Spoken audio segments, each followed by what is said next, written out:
السلام علیکم، میں ہوں عامر خاکوانی اپنے فیس بک اور یوٹیوب چینل میں آپ کا خیر مقدم۔ پی ٹی آئی کے لیے، پاکستان تحریک انصاف کے لیے بہت مشکل وقت آ گیا ہے۔ ان پہ بالکل جو ان کے لیے مشکلات کا ایک اگلا فیز جو زیادہ کٹھن ہے، الیکشن کے بالکل قریب آ کے چیزیں اس طرح بن رہی ہیں کہ وہ بالکل پی ٹی آئی کے خلاف جا رہی ہیں۔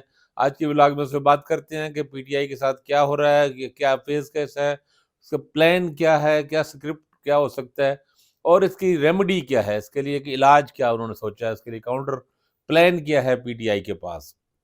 دیکھیں، یہ بات پہلے سے ہی کہی جا رہی تھی، ہم نے اپنے ولاگز میں بہت دفعہ یہ بات کی تھی کہ بالکل یہ پلان بالکل کرسٹل کلیئر ہے کہ پاکستان تحریک انصاف کو الیکشن نہ جیتنے دیا جائے۔ بالکل اس میں کوئی شک و شبے گنجائش ہے ہی نہیں۔ آپ سمجھ لیں تمام قوتیں، میں یہ بات کرتا ہوں کہ زمین پہ موجود تمام قوتیں یکسو ہو چکی ہے پی ٹی آئی کے خلاف۔ جو گراؤنڈ ریالٹیز ہیں عوام کے سوا، public vote P T I کے حق میں ہے۔ اگر پبلک کو اپنا ووٹ ڈالنا دیا جائے، پبلک کو فیصلہ کرنا دیا جائے تو صورتحال اور ہوگی، لیکن چونکہ ایسا نہیں ہو رہا، چیزیں اس طرف جا رہی ہیں۔ اب ہم نے دیکھا پچھلے دنوں کہ کتنے کاغذات نامزدگی چھیننے کے واقعات، عجیب بھونڈے واقعات، بہت ہی وہ ایک برا امپریشن پڑا اس سے۔ اور اب آپ دیکھیں کوئی 380 کے قریب کہا جا رہا ہے کاغذات نامزدگی مسترد ہو گئے ہیں۔ پاکستان تحریک انصاف کے جو اہم رہنما، تھوڑا سا بھی جو کوئی معروف ہے یا کوئی اچھا یعنی تگڑا کینڈیڈیٹ ہو سکتا ہے، الیکشن جیتنے والا کینڈیڈیٹ ہو سکتا ہے، ان کے 90-95% زیادہ امیدواروں کے کاغذات نامزدگی مسترد کر دیے گئے ہیں، اور کوئی ریزن نہیں ہے۔ عمران خان کے مسترد ہو گئے ہیں، شاہ محمود قریشی کے مسترد ہو گئے ہیں، لاہور میں ڈاکٹر جاسمین راشد نے نواز شریف کے مقابلے میں کاغذات جمع کرائے تھے۔ ایک اچھا کنٹیسٹ، ایک بڑا کنٹیسٹ ہونے کا امکان تھا، ڈاکٹر جاسمین راشد کے کاغذات نامزد ہو گئے ہیں۔ صنم جاوید مریم نواز کے خلاف آ رہی تھی، وہ مسترد ہو گئے ہیں۔ حماد اظہر ورا کے مسترد ہو گئے ہیں۔ کچھ میں تو پہلے اعتراض لگے تھے، مراد سعید ورا پہ، علی مین گنڈا پور کے، ابن اسد کیسر جو اسپیکر تھے اور ابھی وہ پچھلی دفعہ ہی ظاہر ہے ایم این اے بنے، اسپیکر بنے، ان کے کاغذات بھی مسترد ہو گئے۔ علی محمد خان کے کاغذات مسترد ہو گئے ہیں۔ شیخ رشید کے 2 حلقوں سے کاغذات مسترد ہو گئے ہیں۔ اور یہ معاملات صرف یہ نہیں، ہر جگہ پہ یہ معاملات چل رہا ہے۔ جس کا بھی آپ نام لیں، جس لیڈر کا بھی نام لیں، پتہ لگے اس کے کاغذات مسترد ہو چکے ہیں۔ صوبائی اسمبلی میں بھی، قومی اسمبلی میں بھی بیشتر لوگوں کے، ان کے کسی کے خود نہیں ہوئے تو اس کے یہ اچھا کچھ لوگوں پہ تو پہلے ہی ظاہر جو اچھا ویسے کچھ لوگ جو اشتہاری ہو چکے تھے جن پہ تھے، ان پہ تو چلو وجہ سمجھ آتی ہے، کوئی ریزن بن سکتی ہے، لیکن جن کا کوئی ایسے معاملات بالکل ثابت ہے۔ شیخ رشید کا کہنا یہ ہے کہ میرے اوپر الزام لگایا کہ جی مریخ میں تم نے وہ سرکاری گیسٹ ہاؤس میں اور وہاں استعمال کیا اور اس کے اخراجات، اس کے پیسے پیمنٹ نہیں کی۔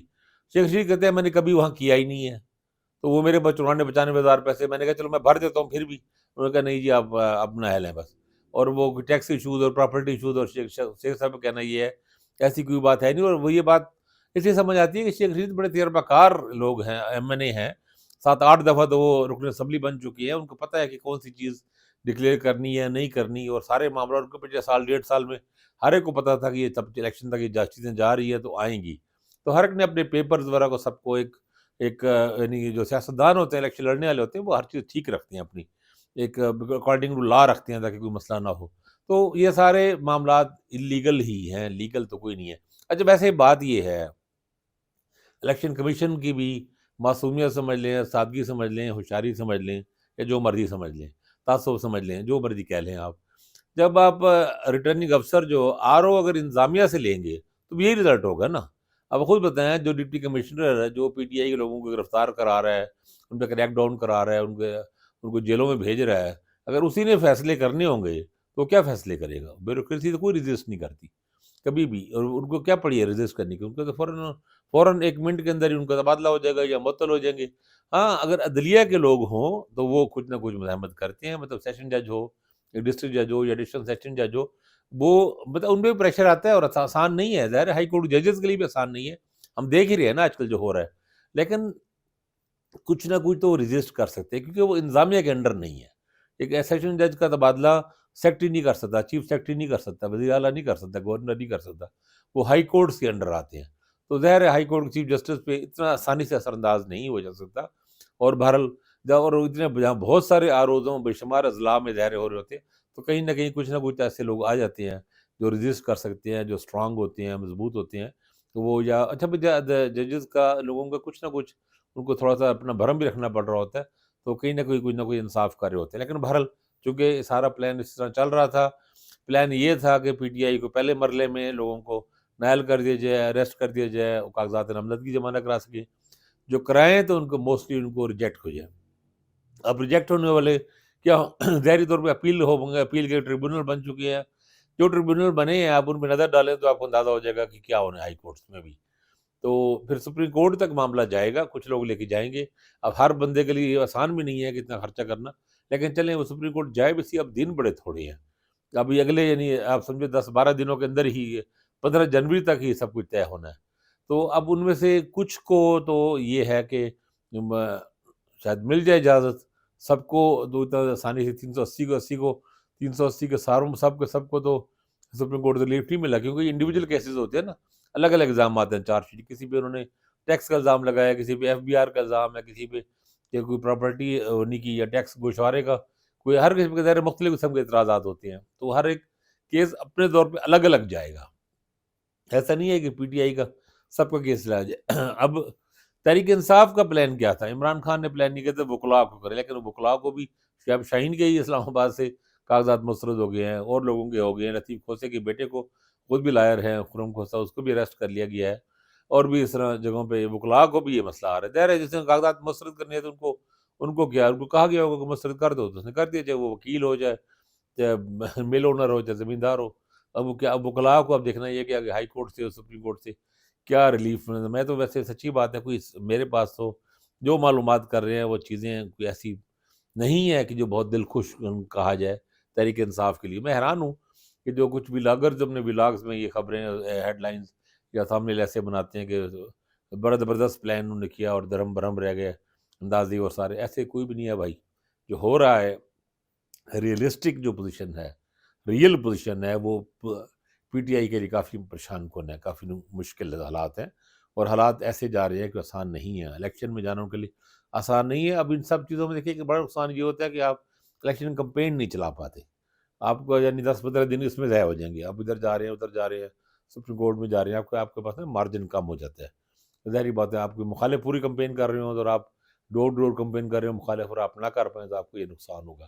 اچھا پھر اس میں ایک اور فیکٹر ہے. اب ہوگا یہ کہ چونکہ کاغذات بہت سے لوگوں نے جمع کرائے ہیں، تو اب جہاں پہ کوئی میجر لوگوں کو نہیں مل سکے گا، جس نے عمران خان کو نہیں مل سکے گا، اگر نہ ملا میاں والی سے، تو وہاں پہ کوئی کورنگ کینڈیڈیٹ ہوں گے، اور ایک سے زیادہ ہیں، کافی سارے ہیں. اب ان میں سے کچھ کو چننا پڑے گا. اب کچھ جو چنے جائیں گے، جن پہ آئے گا ہما ان کے سر پہ بیٹھے گا کہ ان کو ٹکٹ کم از کم مل رہا ہے پی ٹی آئی کا، اب ان کے لیے مشکلات شروع ہو جائیں گی. اب ہم دیکھیں گے، سب کو اندازہ ہے اس بات کا کہ ان کو اریسٹ کر لیا جائے گا، ان پہ کیسز نکل آئیں گے، پچھلے نکل آئیں گے، اور الیکشن کمپین کرنا مشکل ہو جائے گا. اور بہت سارے ابھی مسائل الیکشن ڈے پہ بھی ہیں. اور ابھی تو الیکشن کے حوالے سے بھی بڑے سیریس قسم کے سوالات دوبارہ سے پیدا ہونے شروع ہو گئے ہیں. قاضی فائز صاحب نے کہا تھا کہ کوئی ریومر ایسے نہیں پھیلائی جائے، لیکن آپ دیکھ لیں نا آج کیا ہو گیا ہے، 1 جنوری ہو گئی ہے، اور صرف 28 یعنی جنوری کے 31 دن اور 7 دن آگے سمجھ لیں کہ 40 دن بمشکل رہ گئے ہیں الیکشن میں. اور کوئی کمپین کا نظر آ رہی ہے آپ کو کہیں پہ؟ جس طرح الیکشن، اتنے بڑے الیکشن کی کمپین ہوتی ہے، وہ کمپین جیسے پہلے ہوتی تھی اس کا 10% بھی نہیں ہے، 5% بھی نہیں ہے. تو اس وجہ یہی ہے کنفیوژن بہت زیادہ ہے، اور لوگوں کو لگ رہا ہے کہ بھئی ایون بعض لوگ تو کہہ رہے ہیں خود یکم فروری کو جا کے پتہ لگے گا ہفتہ ایک پہلے کے الیکشن ہو رہے ہیں یا نہیں ہو رہے. آج مولانا فضل الرحمان کا بیان تھا کہ چند دنوں کے لیے مؤخر ہو جائے تو اس میں کوئی برائی نہیں، اور کیا حرج ہے، اور یہ وہ اس میں کوئی موسم کا لے رہے ہیں، کبھی دہشت گردی کا، کبھی اور چیزوں کا. تو یہ اور ٹکراؤ کی صورت. آج بڑا ٹھنڈا دن ہے، میں بھی گرم کپڑے کافی پہننے پڑ گئے ہیں. لاہور میں بہت سردی ہے، میرے خیال سال کے ٹھنڈے ترین دنوں میں سے ہے.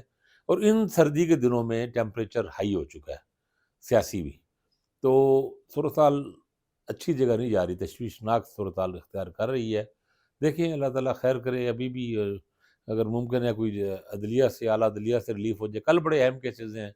قاضی فائزی صاحب نے ایک لارجر بینچ بنایا ہے انتہایات نہلی کے والے سے. ویسے اپنا بینچ بھی ان کا سن رہا ہے کیسز کو. تو لیول پلینگ فیلڈ کے لیے بھی سپریم کورٹ میں یہ لوگ گئے، وہ دوبارہ جائیں گے ان کو، اور کل ممکن ہے کچھ اور چیزیں بھی جائیں سپریم کورٹ میں.